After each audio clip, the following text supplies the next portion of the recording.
11월 30일 성령 충만한 하루를 위한 듣는 묵상. 오늘의 본문은 요한계시록 8장 3절 4절의 말씀입니다. 또 다른 천사가 와서 제단 곁에 서서 금향로를 가지고 많은 향을 받았으니 이는 모든 성도의 기도와 합하여 보좌 앞 금제단에 드리고자 함이라.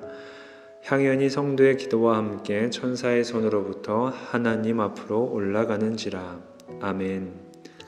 오늘은 11월의 마지막 날이자 기도라는 주제로 함께 나눴던 11월의 마지막 묵상이기도 합니다. 기도를 통해 하나님과 더욱더 친밀해지는 신광의 성도님 되길 바라고, 또한 오늘 말씀을 통해서 성도의 기도에 귀 기울이시고 응답하시는 하나님의 마음을 생각해보고 더불어 기도의 응답을 기다리는 우리의 태도까지 살펴보면 좋겠습니다. 오늘 본문은 요한계시록에서 말하는 재앙 가운데서 일곱째인 재앙에 관한 기사입니다. 일곱째인 재앙은 이어질 일곱 나팔 재앙이 계시되기 직전의 상황으로 일종의 서막을 알리는 내용입니다. 마치 폭풍 전야의 고요함 같다고 표현할 수 있습니다. 1절부터 내용을 살펴보면 일곱째 인을 떼자 하늘이 반시간 동안 고요했다라고 기록합니다. 문자적으로 반시간은 약 30분 정도의 시간으로 매우 짧은 시간이지만 성도가 기도하는 그 시간에 하늘이 매우 조용해졌습니다.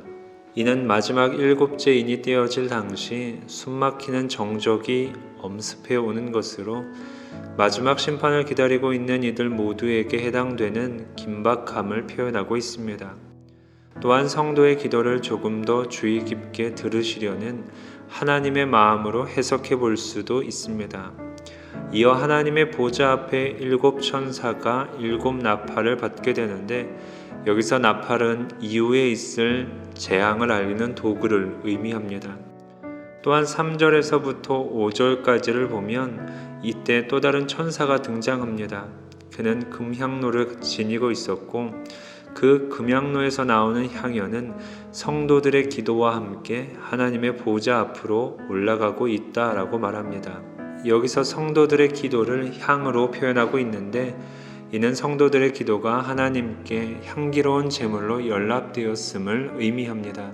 이 기도가 올라간 후 천사들이 향로의 불을 땅에 쏟자 뇌성과 음성과 번개와 지진이 났다고 합니다.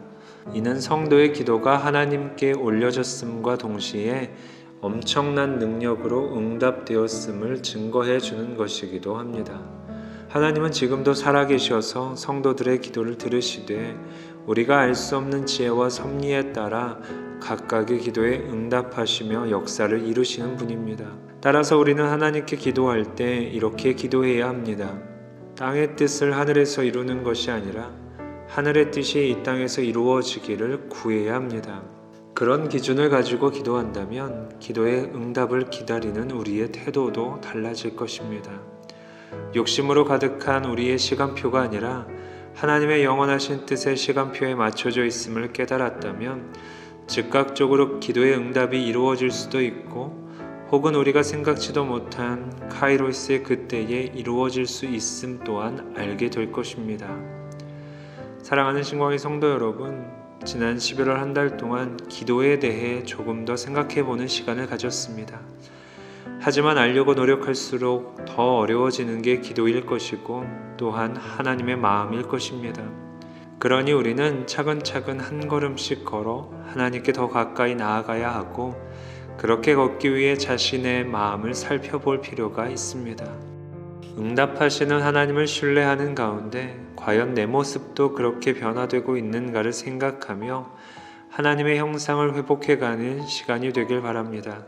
그래서 예수님의 탄생을 기다리는 12월 한 달 더욱더 겸손한 마음으로 엎드려 기도하며 기다리는 시간이 되길 우리 주님의 이름으로 축복합니다. 함께 생각해 볼 질문입니다. 예수님의 탄생을 기다리는 여러분의 기도 제목은 무엇인가요? 이 질문에 여러분의 마음을 담아 잠시 기도하도록 하겠습니다.